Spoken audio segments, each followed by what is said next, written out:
At 70 years old, Margaret Brooks thought grief would be the hardest part.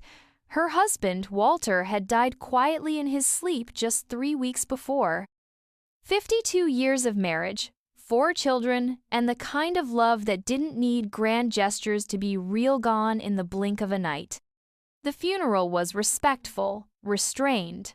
Margaret wore navy instead of black because Walter had always hated black. People murmured their condolences, hugged her gently like she might shatter. Her youngest son cried quietly during the service. Her middle daughter flew in from Chicago and left the next morning. The oldest, Denise, stayed close, too close. Denise had always been the organized one. Efficient, sharp, cold if Margaret was honest. She was the first to suggest clearing out Walter's things. "To help you move forward," she said. It took 3 days. 3 days for Walter's clothes to vanish from the closet. 3 days for the garage to be cleaned, the wedding photo to be replaced with a generic landscape, the armchair where he used to read every evening removed, like it had never existed. Margaret kept asking to slow down, just a little. Denise would smile and say, "This is good for you, Mom. You need structure now." On the morning of the 4th day, Denise arrived with a packed suitcase. "What's this?" Margaret asked, looking down at the luggage. Denise didn't answer immediately. She was adjusting her blazer, checking her phone, moving like someone late for a meeting. "I made some calls," she said at last. "There's a facility, well, not a facility, a home. A really lovely place. They have a spot open now. I thought it'd be better for you. You'll have people around. You'll be safe. You shouldn't be alone in this big house." Margaret blinked. "You're sending me away?" Denise let out a sigh, the kind that said she'd been rehearsing this. "It's not like that. You'll have your own room, activities, meals, people your age. You'll adjust. But this is my home." Denise smiled, but it didn't reach her eyes. "It was. But without Dad here, well, you're not safe here alone. You could fall. You could forget to lock the door. Don't make this harder than it has to be." Margaret didn't cry. Not then.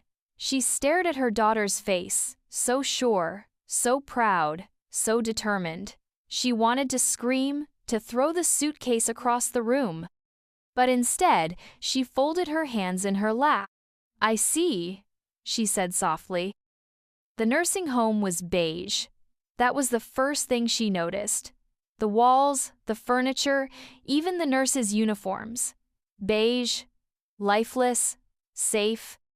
She was shown to her room, given a schedule, handed a welcome pamphlet. Denise kissed her on the cheek and said, "I'll check in soon." Margaret sat on the edge of the bed for a long time after the door closed. The room smelled faintly of antiseptic and artificial lavender. There was a Bible on the nightstand and a floral painting above the bed. Everything screamed, temporary. She didn't unpack. The days blurred together. Breakfast at 7, group activity at 9, lunch at noon, bingo on Wednesdays. Visitors came and went, mostly adult children dropping in to nod and check boxes before leaving again. Denise didn't come, not once. The staff were kind, but busy. They called her Mrs. Brooks, in that gentle, placating tone used for children or dogs. No one asked who she had been, what she had done, who she had loved. To them, she was a body in a bed, a name on a chart. But Margaret hadn't forgotten who she was. She remembered every recipe she'd cooked by memory, every library book she and Walter used to race to finish, every birthday party she organized while Denise stood with folded arms and told her the balloons were uneven. She remembered the house she had cleaned, the bills she had paid, the children she had raised. She remembered the day Walter bought her a sewing machine and said, "Just because you can't afford one doesn't mean you don't deserve one." She remembered love. She remembered loyalty. And she remembered the moment her daughter called her a liability. That night, Margaret sat in the dark and looked at her hands. They were wrinkled, veined, A little shaky but not useless. Not done.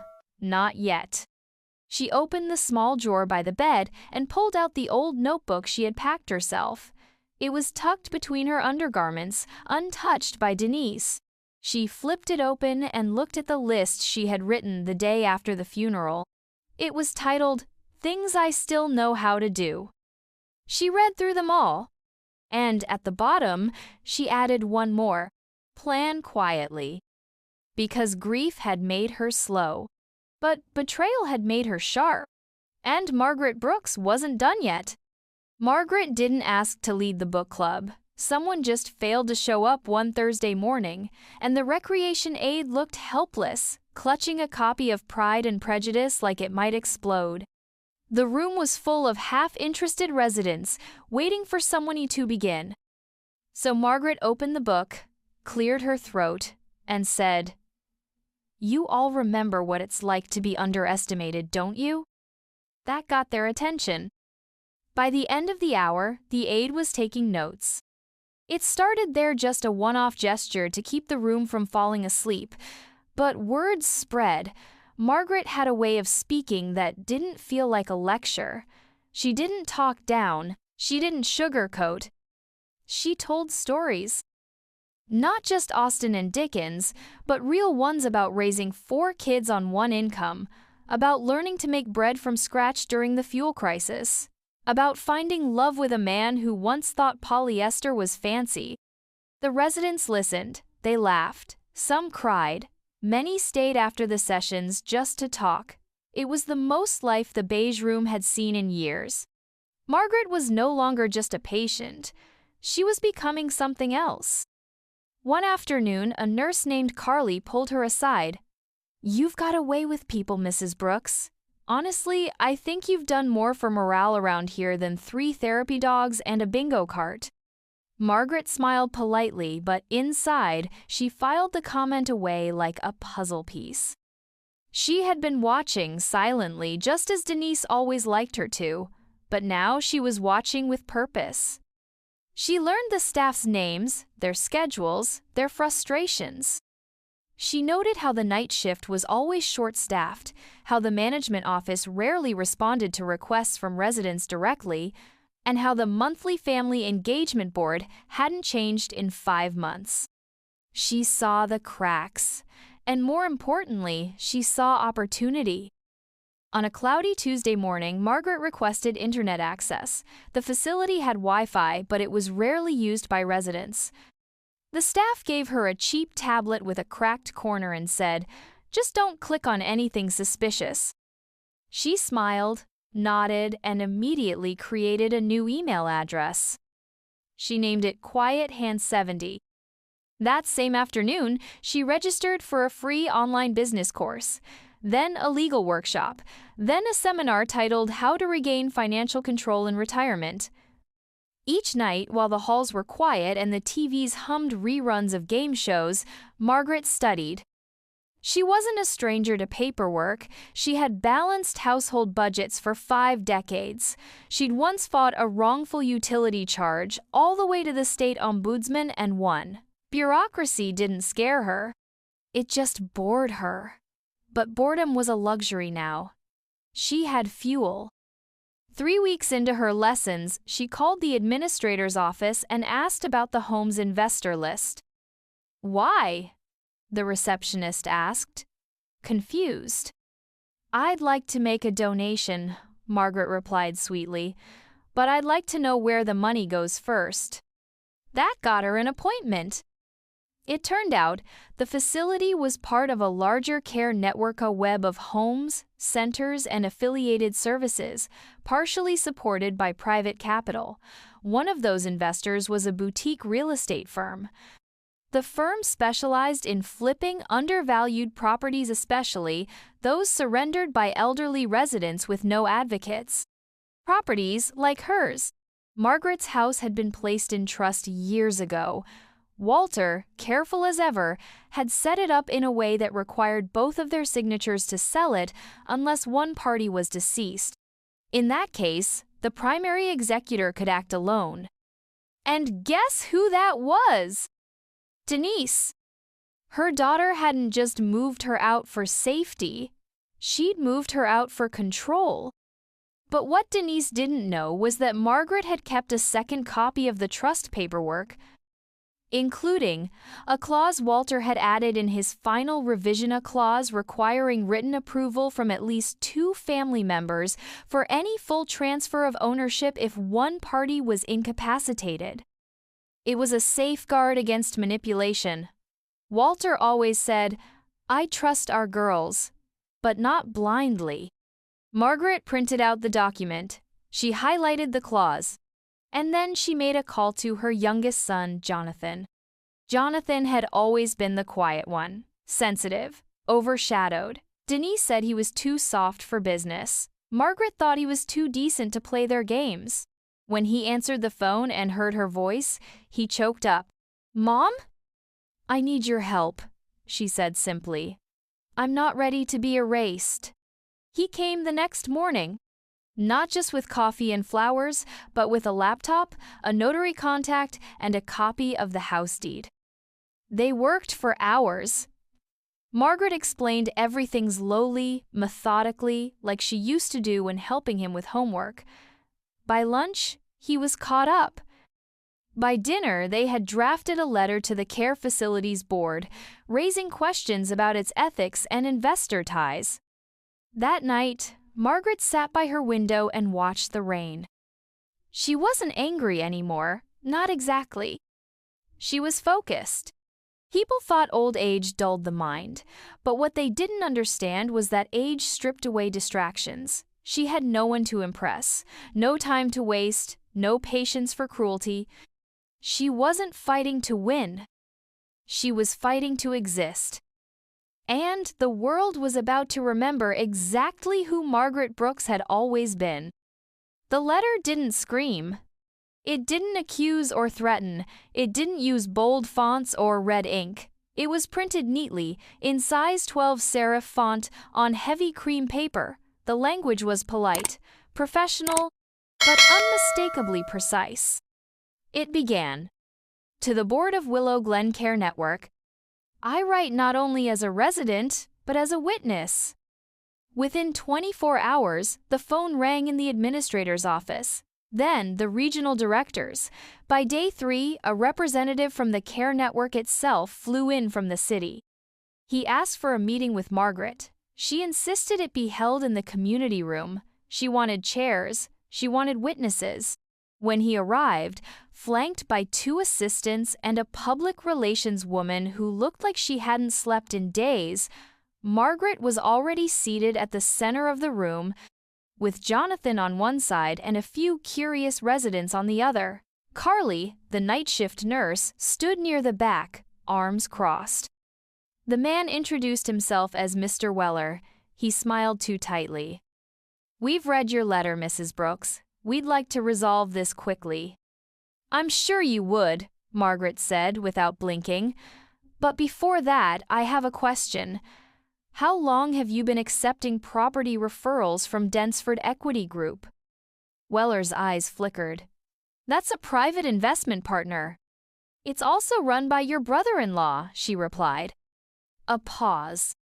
"Margaret," Jonathan interjected calmly, "we have documentation linking 4 resident property transfers to Densford Equity Group each, occurring within 6 months of a resident being declared mentally unfit without external psychiatric review." One of the residents in the room gasped. Margaret didn't move. "I'm not accusing you of criminal conduct. I'm simply asking, if my daughter was able to use her role as my executor to move me out and then attempt to liquidate my home to a partner of your network, was that a coincidence or a process?" The PR woman began to speak. Margaret raised her hand gently. "I don't need an answer now," she said. "I just need you to know I'm watching, and I'm not the only one anymore." She turned slightly in her chair, meeting the eyes of every resident in the room. "None of us are as fragile as you hope." Mr. Weller left within the hour. The next morning, Margaret was offered a private reassessment meeting to discuss her care options. She declined. Instead, she requested a town hall. It was approved quietly, reluctantly, and without fanfare. The room was full, not just with residents, but with family members who had never stayed longer than 10 minutes before. Nurses, kitchen staff. Even the mailman stood in the back, pretending to sort envelopes. Margaret walked to the front of the room using her cane, slow but steady. "I don't want power," she began. "I want dignity. For myself, for all of us. I want every family member here to ask themselves whether the person they left here is thriving or just disappearing slowly. I want every staff member to know how much we see and how much we remember. I want the board of this facility to start treating residents as full PO projects to be managed." There was no applause at first, just silence. Then a hand. Then another. Then the room erupted into standing hands, clapping against wheelchairs and walkers, fingers tapping tables and palms pressed together in ways that said, "We are still here." That night, Denise called. Margaret let it go to voicemail. Then she played it on speaker, with Jonathan sitting beside her. "Hi, Mom. I saw something online and then the facility called me. I didn't know, I thought I was helping. You always said you wanted somewhere peaceful, and I thought you'd be safer. I didn't think you'd fight me. I didn't think you'd win." Pause. "I want to come by. Can we talk?" Margaret saved the message but didn't respond. She looked at Jonathan. "She'll come when she's ready," she said, "but I'm not waiting anymore." The next week, Margaret filed paperwork to become an official community advocate, not for lawsuits, for policy review. She asked for a seat at the advisory table. She used Jonathan's legal contacts to secure it. Carly offered to help her set up a newsletter. The book club morphed into a resident council. Staff started to ask residents what they actually wanted, small things, like earlier breakfasts or access to a garden. One day, a resident's son brought in a violin and played in the courtyard. Margaret sat beneath a tree and closed her eyes. This wasn't revenge in the Hollywood sense. She hadn't screamed. She hadn't sued. She hadn't burned anything down. But the rooms that once treated her like silence now echoed with her voice. The halls that once ignored her name now waited on her opinion. And the daughter who once erased her now had to watch day by day as Margaret Brooks became unforgettable. It was nearly autumn when Denise finally showed up. She didn't call ahead. She didn't bring flowers. She walked into Willow Glen wearing heels too sharp for linoleum floors, a pressed blazer, and sunglasses that tried too hard to shield her from shame. Margaret was in the garden, pruning dead lavender with gloved hands. She didn't look up when Denise approached. Didn't rush. Didn't pause. "Mom," Denise said quietly. Margaret clipped a stem. "That's still my name, yes." Silence. Then, awkwardly, Denise sat down on the bench beside her. Her movements were stiff and natural, like someone trying to remember how to sit next to someone they used to know. "I saw the town hall video," she began. "It has over 1 million views." Margaret nodded. "Apparently, people like to be reminded that old women still have teeth." Denise didn't laugh. "I didn't mean for things to happen like this." "No," Margaret said, placing her clippers neatly on the tray beside her. "You meant for them to happen quietly. That's the difference." Denise looked down. "You were grieving. I thought I was helping."